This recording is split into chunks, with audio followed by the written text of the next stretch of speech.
Hey guys, welcome to our first ever Energy Youth Facebook Live streaming service. Let's just go ahead and get it out of the way. This is weird. This is different. This is not how we usually do things. It's weird for me. I'm sure it's a little bit weird watching wherever you are. But what we're going to do tonight is we're going to treat it like a regular service. We're going to have worship. We're going to have some time in the Word, and we're going to spend time in God's presence in this room and where you are. He's welcome there just as much as long as you make him welcome. What I want to invite y'all to do is during worship and during the message, if you have any prayer requests you want to share and you want us to pray over, go ahead and comment those. And at the end of service, we'll pray over those along with closing out the service. What we're going to do is we're going to get right into worship. Guys, I want y'all to take this as serious as you do when you're here. You know, don't sit on your bed. Get up, get into the atmosphere of worship, and let's enter into the presence of God.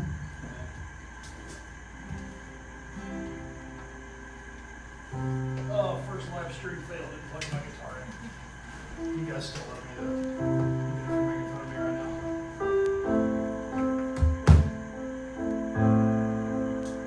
Just want us to. We need to all remember tonight. I hope all of you guys get to see the video. I hope some of your friends and your family that don't ever get to see what we do up here get to see this as well. And just remember, the presence of God can penetrate wherever you are tonight. It doesn't matter if you're in this room. It doesn't matter if you're in your house or where you are tonight. The presence of God is just as real wherever you're at. So let's enter into worship tonight.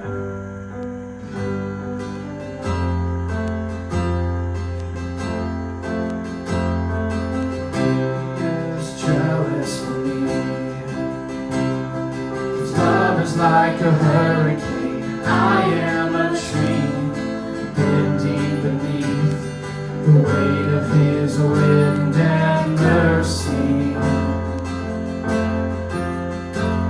When all of a sudden I am unaware of these afflictions eclipsed by glory, and I realize just how beautiful you are and how great your affections are for me. Oh, how he loves us so. Oh, how he loves us. How he loves us so.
Like an unforeseen kiss, and my heart turns violently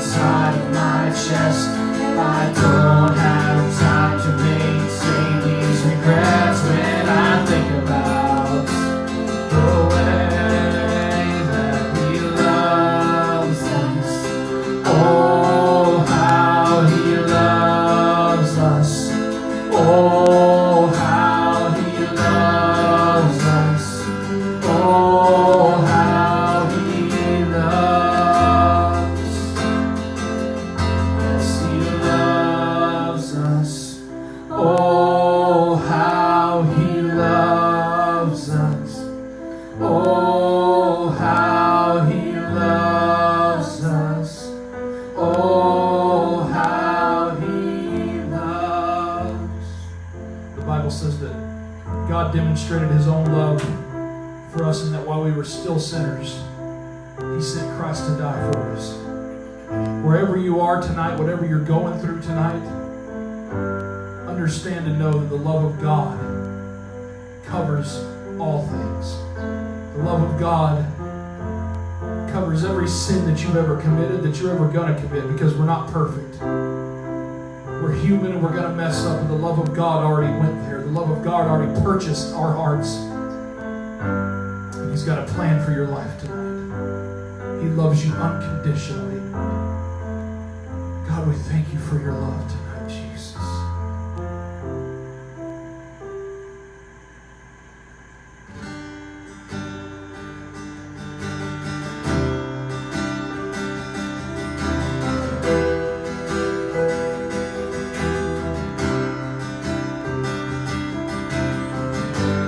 Place I'd rather be. There's no place I would rather be. No place I'd rather be. Here in your love, here in your love. There's no place I'd rather be. There's no place I would rather be. No, no, there's no place I'd rather be. Here in your love, here in your love. So set a fire down in my soul. I can't contain and I can't control. I want more of you, God. I want more of you, God. Set a fire down in my soul. I can't contain and I can't control.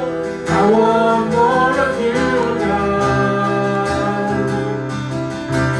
There's no place I'd rather be. No place I'd rather be. No place I'd rather be. And here in your love, here in your love. There's no place I'd rather be. There's no place I'd rather be. There's no place I'd rather be. And here in your love, here in your love. So set a fire down in my soul. I can't contain and I can't control. I want more of you, God. I want more of you, God. Set a fire down in my soul. I can't contain and I can't control. I want more of you, God. I want more, I want more. I want more, I want more. I want more, I want more.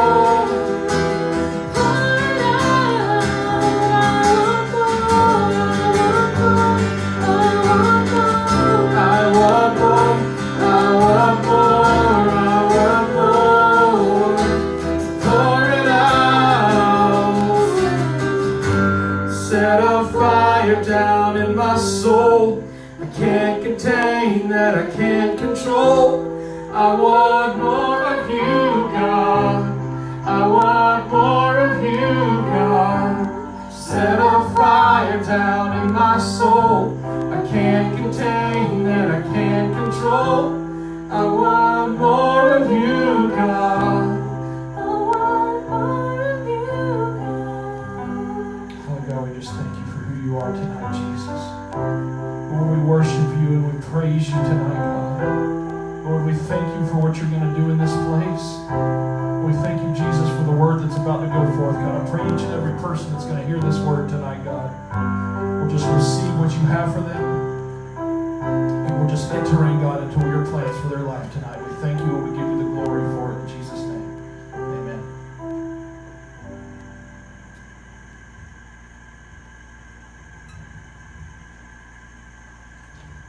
All right, guys. I know there's a lot of stuff going on right now that is, weird or different or even like uncertain.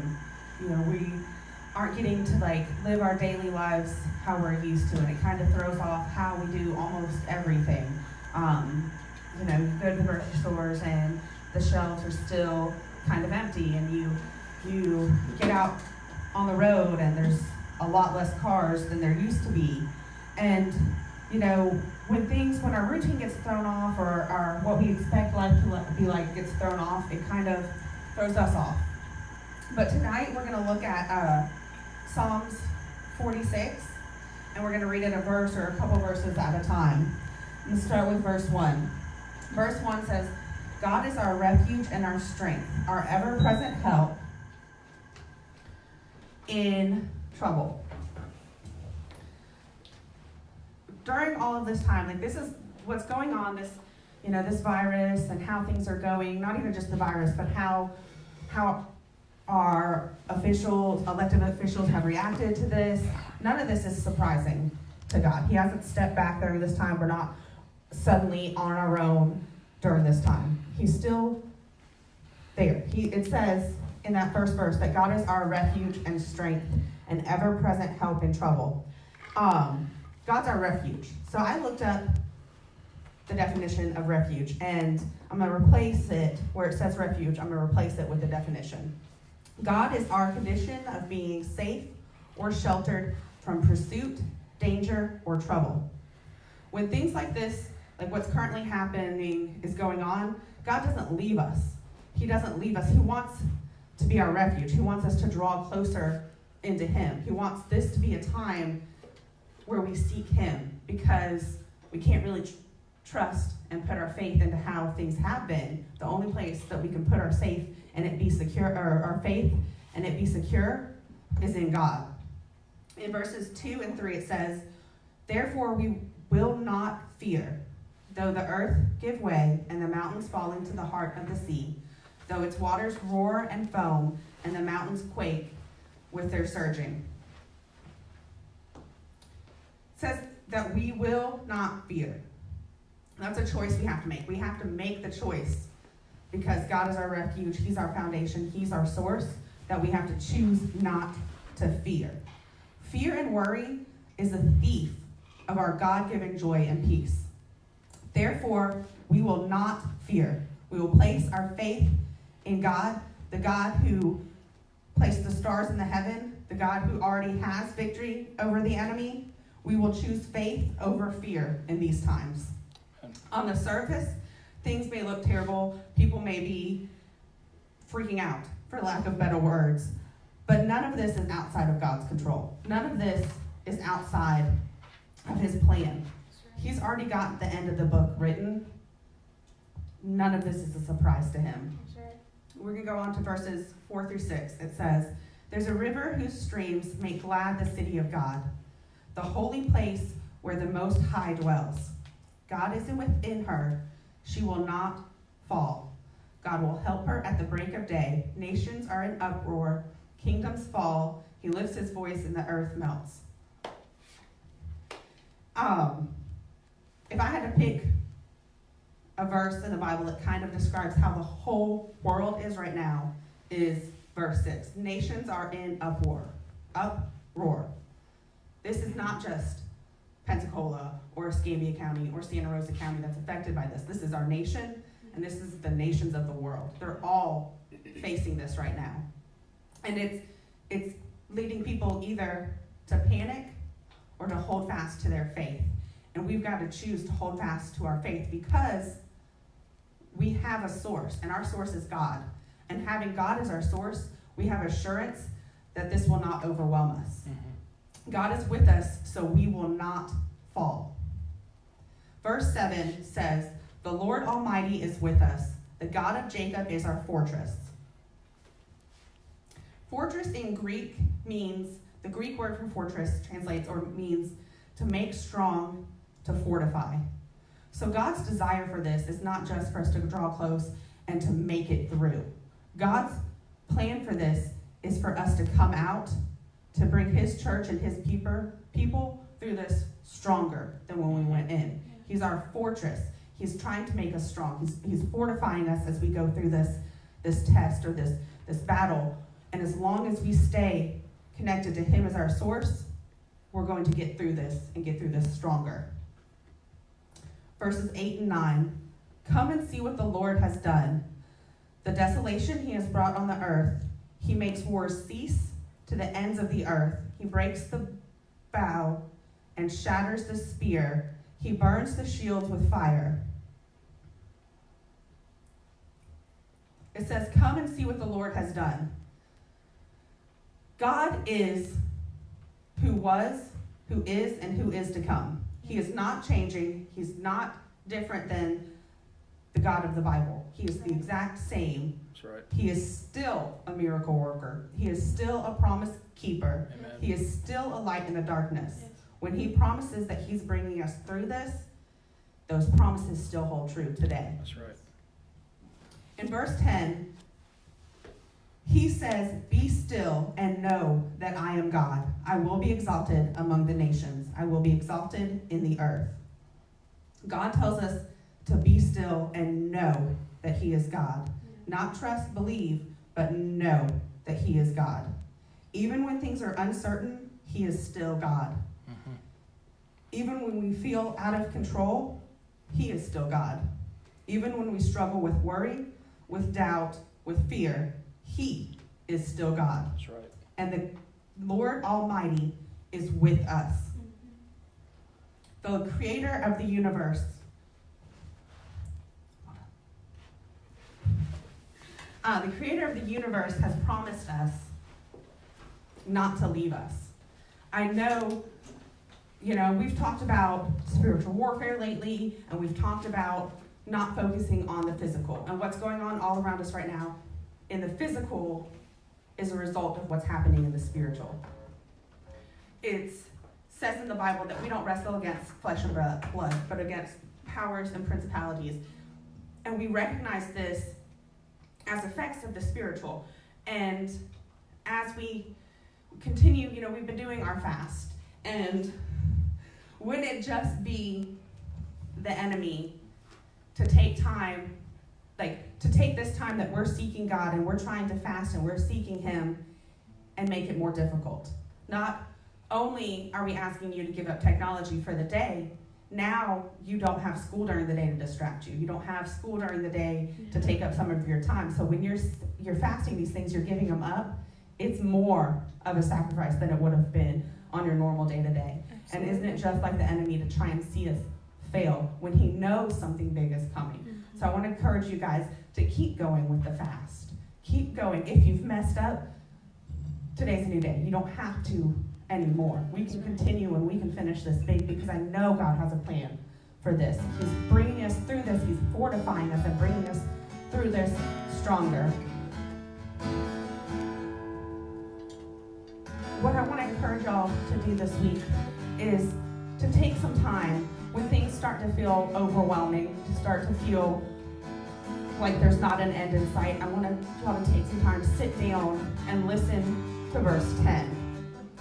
He says, "Be still and know that I am God." No matter what tomorrow brings, he is God. He is in control, and we've already been promised the victory. God, I thank you for this time that we had tonight in your word, God. I thank you for the reassurance that your word gives us. I thank you for the promises that we can stand on because, God, you are the same yesterday, today, and forever. That your promises, God, in the Bible still apply to our life today, and that your word is living. We thank you for, God, the joy and the peace that we can ask, God, and receive from you. We come against right now any spirits of fear or worry or doubt, God. We come against those in Jesus' name. God, I ask that you replace fear, God, with peace. You replace worry with joy, God. And that, God, we spend this time drawing close to you, God, that you become our source more than ever. And God, as we stay connected to the vine, that the fruits of the Spirit, God, start blooming in our life, start growing in our life, God, and that we can rest in the fact that we know our faith is our foundation and our faith is in you. That, God, as the wind comes and everything around us is blown around, that we stand tall because we've placed our faith in the immovable rock, the immovable foundation that is Christ Jesus. We thank you for these promises. We thank you for what you're doing in our lives. We thank you for what you've already started in this group of kids. And I ask you, God, that you just keep going, God, that where these kids are in their room, you make yourself real to them tonight, God, that you make yourself real. You fill their room with your presence, God, and you fill their house with your presence. Use this opportunity, God, to draw these kids closer with their family. God, let them invite their parents to watch youth with them. Let them invite, God, their brothers and sisters to come in and watch youth with them. God, let this scripture, let your word take root, God, and take hold in their hearts. We ask all this in your precious name. Amen.